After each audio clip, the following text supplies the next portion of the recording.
Okay, so today we're going to work on the chocolate agricultural case study. It's just to kind of explore the chocolate industry a little bit more and kind of look at the political infrastructure and the trade that goes along with the chocolate industry. Okay, so the first thing I want you to do is I just want you to take a second and think about some of these things. Which specific countries do you think grow a lot of cacao? Basically what you use to make the cocoa bean and why. So just take a second, kind of think about that. You're going to enter a text box and jot down your answers. And then which specific country do you think imports the most chocolate in terms of dollar value and why? Again, add a text box and kind of type in your answer. And why do you think if chocolate is in such demand, why are cocoa farmers so poor? Again, think about it. There's not really a right or wrong answer here. This is just more for you to kind of think about and get into the mindset of what we're going to talk about today. So add a text box and kind of add your answer. So today, what we're going to be talking about are patterns of global food distribution and how they're affected by world trade, political systems, and infrastructure. Okay, so I want you to pause the video here, take a second and answer the questions, pause the video, and then when you're ready, you can move on. So welcome back. I wanted to break down the cost of the chocolate bar for you. And I really like this graphic. It kind of really explains everything. So if the chocolate bar cost $1, this is, 43 cents of that goes to retail. 3% goes to the farmers. So the farmers are at the lowest end of the chocolate, the money received from the chocolate bar. And then the breakdown, like local taxes and the cocoa buyer, transportation, production, grinder, and then the retail supermarket. I just want to draw your attention to these two, the farmer and the local taxes and cocoa buyer, which would be in the local market, is the lowest percentage, of the chocolate bar. And a huge chunk of it is the retail and supermarket margin. So just something to kind of always put in the back of your mind as we move forward today. So we're going to do a mapping exercise. You're going to use whatever color, however you can make this work for you. You feel free to make it work for you, okay?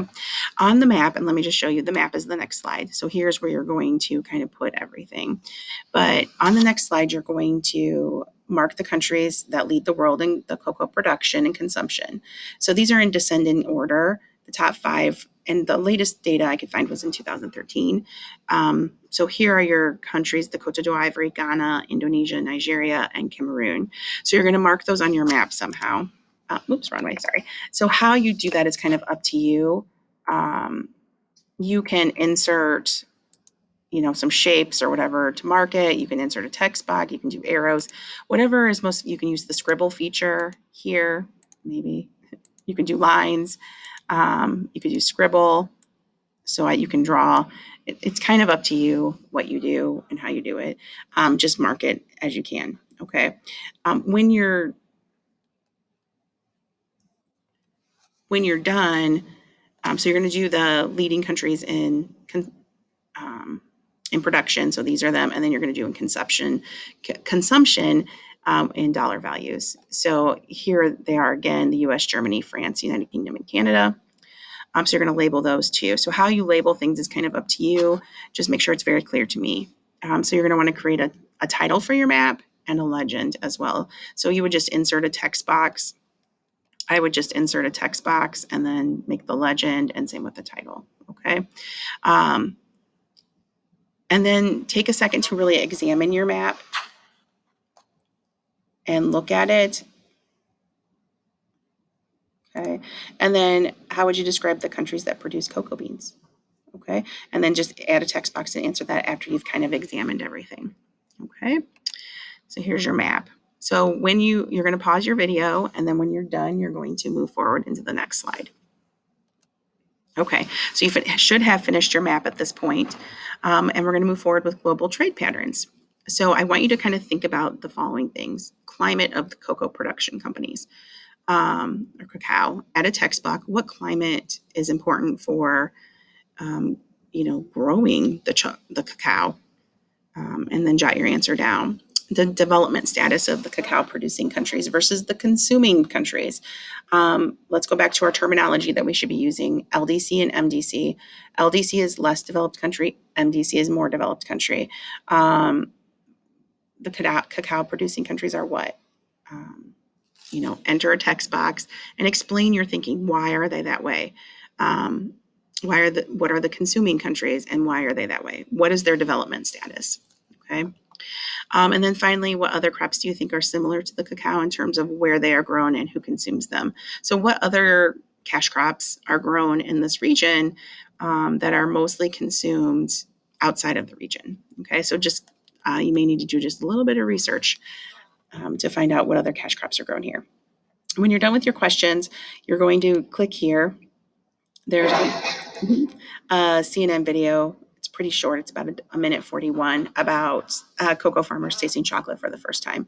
So I think this is a good little video for you to kind of watch. Okay. So when you're going to pause the video again, and when you're done, you're going to move on.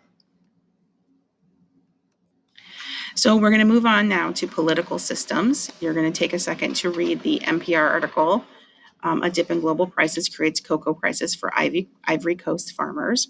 You're going to really focus on highlighting the evidence of the political influence in the cocoa industry, especially in Cote d'Ivoire.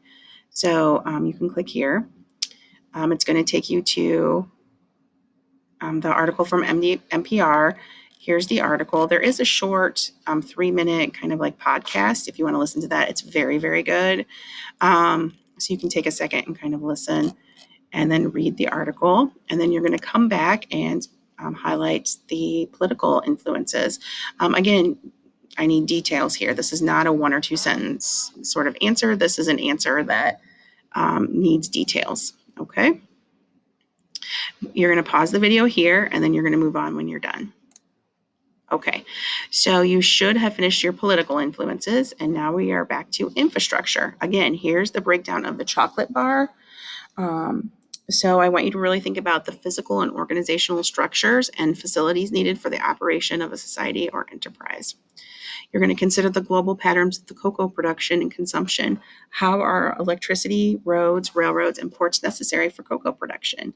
Be as specific as possible. So I need details.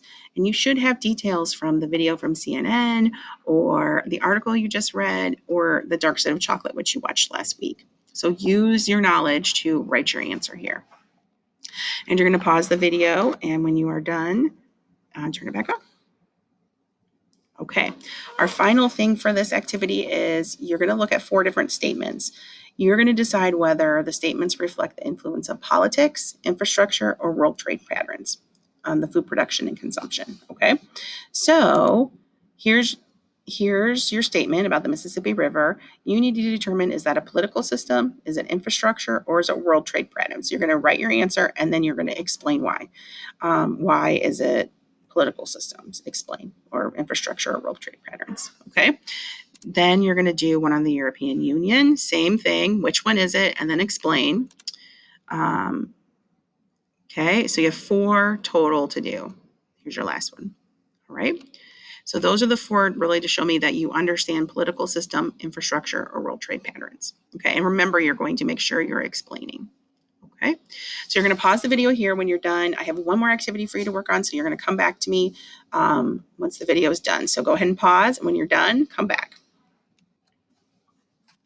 Okay, so you should have finished everything in the chocolate agricultural case study. Now what you're going to do is you're going to move into AP Classroom. So we haven't really logged into AP Classroom very much. So today is your day. You will need to log in for your AP exam. So it's very important that you log in today. So I'm going to walk you through what you should be able to see. I'm going to just all classes. I'll just go in as Allison. Okay, so here I am as Allison. Your video, you should see pretty much the same thing I see. Here's like all the videos that you can watch, multiple, like the progress checks you can do. There's a whole bunch on here. All the videos have been loaded for you, so you have access to all those. So we're going to go to Unit 5. because we are currently in Unit 5. You'll notice when you get to Unit 5, you should be able to see all of the videos for Unit 5. So if you're like, I can't remember what that settlement patterns and survey methods was about, maybe you want to watch the video to better understand townships or lot lines and things like that. The Green Revolution, if you're like, I'm shaky on the Green Revolution, here's your video. Okay. So there's videos for every single topic we've covered. So yesterday we covered the global system of agriculture. And Friday we talked about von Theoren. And today we're talking about consequences of agricultural practices. So, and tomorrow we're doing challenges of the contemporary agriculture. What we aren't really covering is too much as women in agriculture. We'll touch on it tomorrow. So this might be a really good one to watch the video on. But we're going to come down here to your personal progress check. You can see you have multiple choice or you have FRQ to practice. The multiple choice is a great way to study for the test, but you're going to work on your FRQ today. So you're going to click FRQ. Here's the FRQ for you. It's a great FRQ because it has the two stimulus, the two maps for you to look at, and then it has the 7 questions, which is what your AP exam will look like. So you're going to come down here and you're going to type in your answer for the FRQ. And then when you're done, you're going to hit submit. And then here's the key here. You're going to self-grade. I think that you need to view College Board's rubrics so you can see the detail you're lacking or the detail you're putting in that's good. So you can kind of understand why you're getting the scores you're getting on your FRQs. Because I always use College Board's rubrics, so it's going to be important for you to write an FRQ and then attempt to self-score it too, okay? And I'll be able to see kind of your self-scoring as well. And be honest with yourself. There's no reason not to be, all right? So you're going to type your FRQ and then self-score. If you have questions about that, let me know. Mrs. Stark is in the room with you. She teaches AP World, so she's a great resource for you. If you're having trouble with AP Classroom, ask Mrs. Stark. She actually knows some stuff about it. Okay.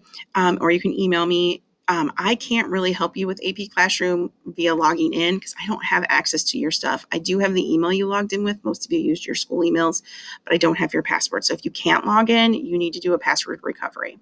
Everyone needs to be able to log in for their AP exam. So it's important that we're doing this. All right. Good luck. If you need help, ask Mrs. Stark. She's a great tool. Otherwise, you can email me and I will get back to you as soon as I can. All right. I will see you guys tomorrow.